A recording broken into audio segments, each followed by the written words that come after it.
Hello friends, ಇವತ್ತಿನ topic Microsoft office word. So Microsoft office ವರ್ಡಲ್ಲಿ ನಾವು already Microsoft office word window ಮತ್ತು home tab ಬಗ್ಗೆ already ನೋಡಿದ್ದೀವಿ. So next is insert tab. So insert ಟ್ಯಾಬಲ್ಲಿ ಏನೇನು ಆಪ್ಷನ್ ಇದೆ ಅನ್ನೋದು ನೋಡೋಣ. ಸೊ ಇನ್ಸರ್ಟ್ ಟ್ಯಾಬಲ್ಲಿ ಇವತ್ತಿನ ಕ್ಲಾಸಲ್ಲಿ ನಾವು ಪೇಜಸ್ ಮತ್ತು ಟೇಬಲ್ಸ್ ಬಗ್ಗೆ ನೋಡೋಣ ಅಂತ. ಸೊ ಪೇಜಸ್ಸಲ್ಲಿ ನಮಗೆ 3 ಆಪ್ಷನ್ ಕೊಟ್ಟಿದ್ದಾರೆ. ಒಂದು ಕವರ್ ಪೇಜ್, ಬ್ಲ್ಯಾಂಕ್ ಪೇಜ್ ಮತ್ತು ಪೇಜ್ ಬ್ರೇಕ್ ಅಂತೇಳಿ.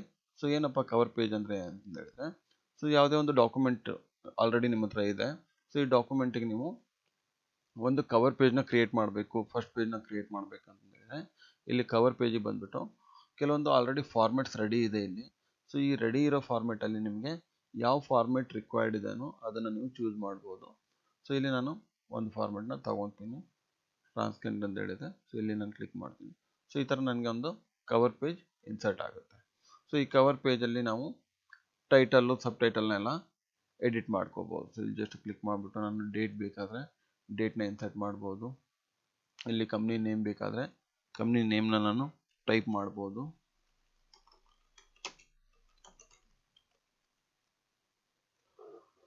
ಸಬ್ ಟೈಟಲ್ನ ಇಲ್ಲಿ ಆ್ಯಡ್ ಮಾಡ್ಬೋದು. ಓಕೆ, ಸೊ ನೆಕ್ಸ್ಟು ನಿಮಗೆ ನಿಮ್ಮ ಡಾಕ್ಯುಮೆಂಟ್ ಕಂಟಿನ್ಯೂ ಆಗುತ್ತೆ ಇಲ್ಲಿ. Okay, so this is called your cover page. So ಇಲ್ಲಿ ಕವರ್ ಪೇಜ್ ಆಯಿತು. ಇನ್ನು ನೆಕ್ಸ್ಟು ನಿಮಗೆ ಬ್ಲ್ಯಾಂಕ್ ಪೇಜ್ ಅಂತ ಇದೆ. ಇನ್ ಕೇಸ್ ನಿಮಗೆ ಬ್ಲ್ಯಾಂಕ್ ಪೇಜ್ ಬೇಕಾದರೆ ನೀವು ಬ್ಲ್ಯಾಂಕ್ ಪೇಜ್ನ ಇನ್ಸರ್ಟ್ ಮಾಡ್ಬೋದು. ಸೊ ಈ ಡಾಕ್ಯುಮೆಂಟ್ ಇದೆ ನನಗೆ.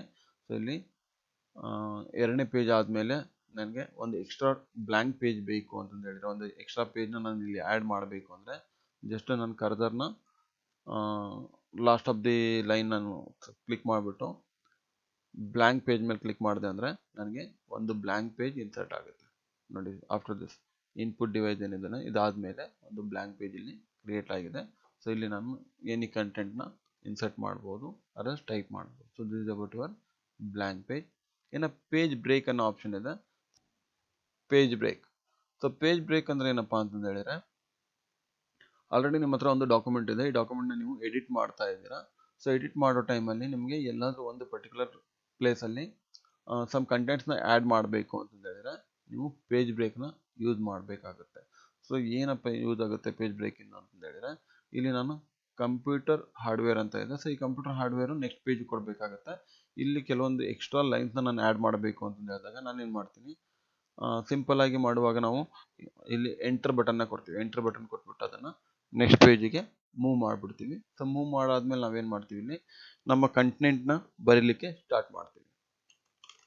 ಸೊ ಇಲ್ಲಿ ನಾನು ಏನು ಮಾಡ್ತೀನಿ, ಒಂದು 4 ಲೈನ್ನ ಆ್ಯಡ್ ಮಾಡ್ತೀನಿ.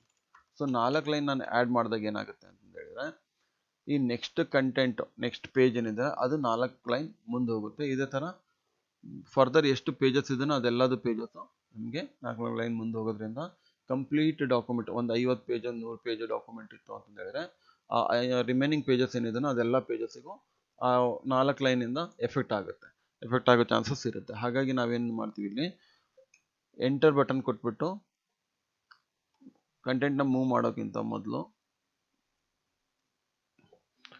ಜಸ್ಟ್ ನಾನು ಇಲ್ಲಿ ಏನು ಮಾಡ್ತೀನಿ, ಪೇಜ್ ಬ್ರೇಕ್ ಆಪ್ಷನ್ನ ಯೂಸ್ ಮಾಡ್ತೀನಿ. Page break. ಸೊ ಇಲ್ಲಿ ಪೇಜ್ ಬ್ರೇಕ್ ಅಂತ ಇದೆ. ಸೊ ಇಲ್ಲಿ ಪೇಜ್ ಬ್ರೇಕ್ ಮಾಡಿದಾಗ ಈ ಕಂಟೆಂಟ್ ಬಂದ್ಬಿಟ್ಟು ಸೆಕೆಂಡ್ ಪೇಜಿಗೆ ಆ್ಯಡ್ ಆಗಿದೆ. ಇಲ್ಲಿ ನಾನು ಇವಾಗ ಏನು ಮಾಡ್ತೀನಿ, ಅದೇ 4 ಲೈನ್ನ ಮತ್ತೆ ಇನ್ಸರ್ಟ್ ಮಾಡಿ ತೋರಿಸ್ತೀನಿ. ಇವಾಗ ನೋಡಿ, ನಿಮಗೆ ನೆಕ್ಸ್ಟ್ ಪೇಜಿಗೆ ಯಾವುದೇ ಕಡೆಯಿಂದನೂ ಎಫೆಕ್ಟ್ ಆಗಿಲ್ಲ, ಅಂದರೆ ಈ ಕಂಟೆಂಟ್ ಮೂವ್ ಆಗಿಲ್ಲ. ಹಾಗಾಗಿ ನಿಮ್ಗೆ ಏನಾಗುತ್ತೆ ಅಂತಂದು ಹೇಳಿದ್ರೆ, ಪೇಜ್ ಬ್ರೇಕ್ ಯೂಸ್ ಮಾಡೋದ್ರಿಂದ ಫರ್ದರ್ ಡಾಕ್ಯುಮೆಂಟ್ ಪೇಜಸ್ ಏನಿರುತ್ತೋ ಅದು ಯಾವುದೇ ಕಾರಣಕ್ಕೂ ಚೇಂಜಸ್ ಆಗಲ್ಲ. ಓಕೆ, ಸೊ ಹಾಗಾಗಿ ಇಲ್ಲಿ ನಾವೇನು ಮಾಡ್ತೀವಿ, ಪೇಜ್ ಬ್ರೇಕ್ ಆಪ್ಷನ್ನ ಯೂಸ್ ಮಾಡ್ತೀವಿ.